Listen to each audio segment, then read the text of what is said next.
lakeside or what? That's what I like to hear. Very, very modern canopy called a ram air canopy, and with the sound of my voice, that you stop what you're doing. Please come to attention and remove your caps as we prepare for our national anthem. Through the night that our flag was. And Emmy Awards, as well as the on-camera host and voice.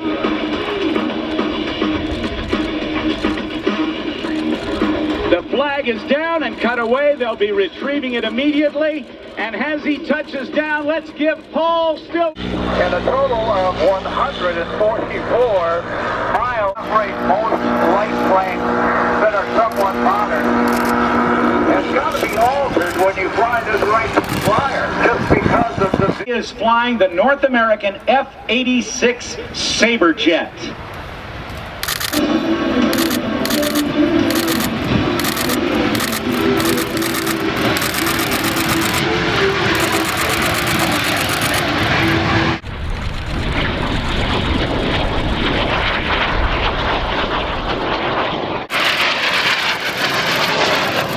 The F-86 Sabre jet was some 7,000 feet per minute.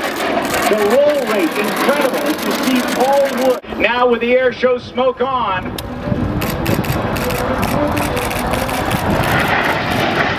The F-86 fuel ratio, eventually racked up by American pilots during the Korean conflict. Byword, also flew the F-86. And throughout the course of the years, when we've had other types of aircraft and UTC Aerospace, everybody, it is safe.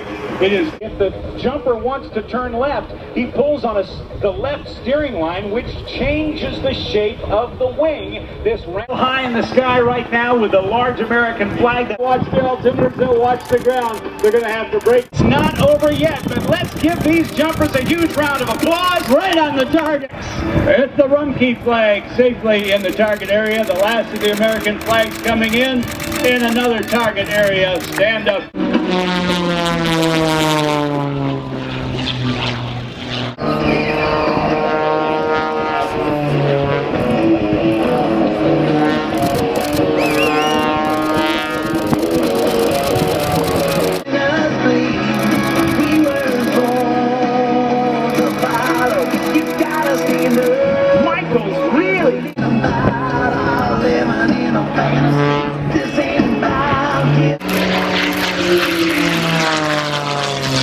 Flies the T-28, the T-33 jet, the P-51 Mustang, and this airplane, the Corsair.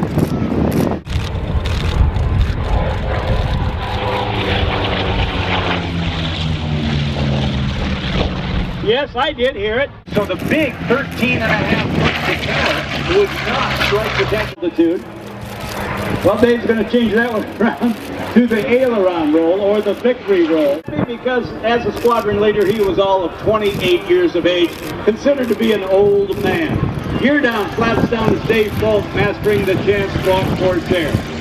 Big four-bladed prop in 1940. Ribbon number 1, left knife edge flight through ribbon number 2, and inverted to thread that third turnaround.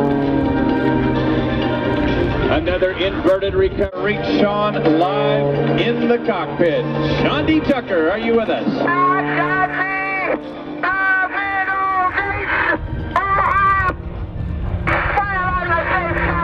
Altitude. Charlie was in 1972 at the World Championship.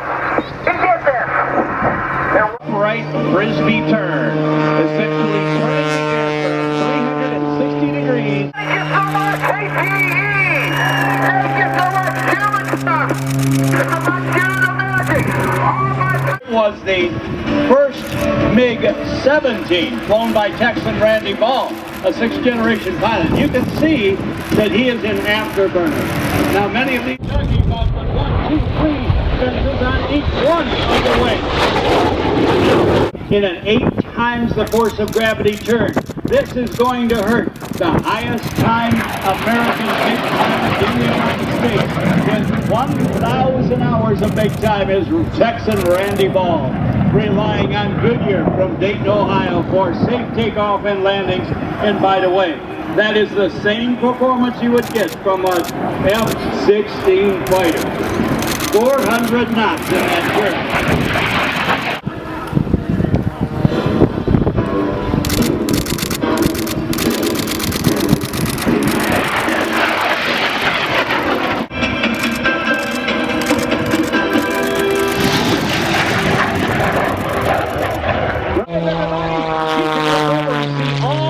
Dayton 540, built here in America, almost 300 horsepower.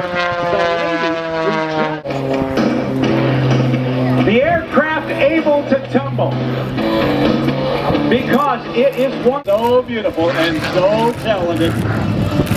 YP Yellow Pages, the sponsor of Melissa here at Dayton, Ohio. Spectators have spoken.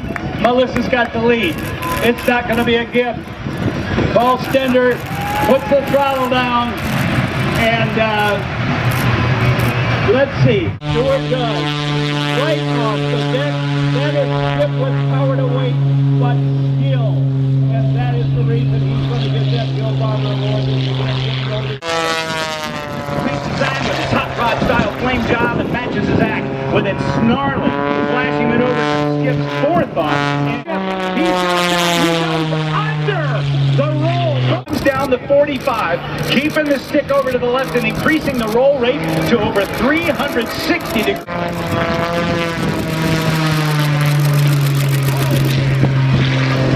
I tell you what, this guy is fired up for Dayton. A hole in the sky. That is the Baby Luke. The Baby Luke now to 100 as he depends on that whirlwind propeller and the Lycon custom engines. And he's got it.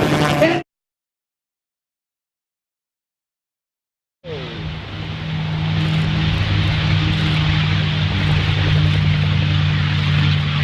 the story of incredible courage and patriotism. The Tuskegee Airmen were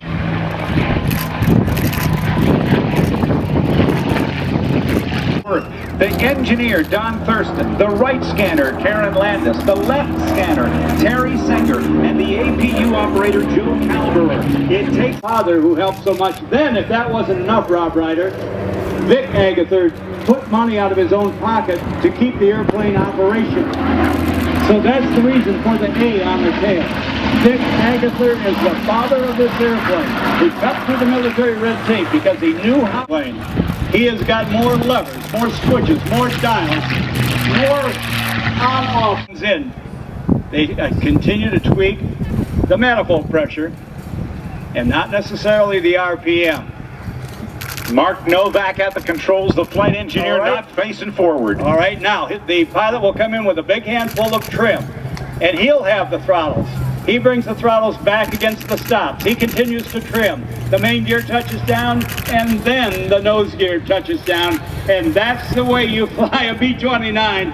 Let's reintroduce that crew, Rob Ryder. They did a Terry Senger, and the APU, the auxiliary power unit operator, is Joe Calderer, and touching down behind it, the red tail P.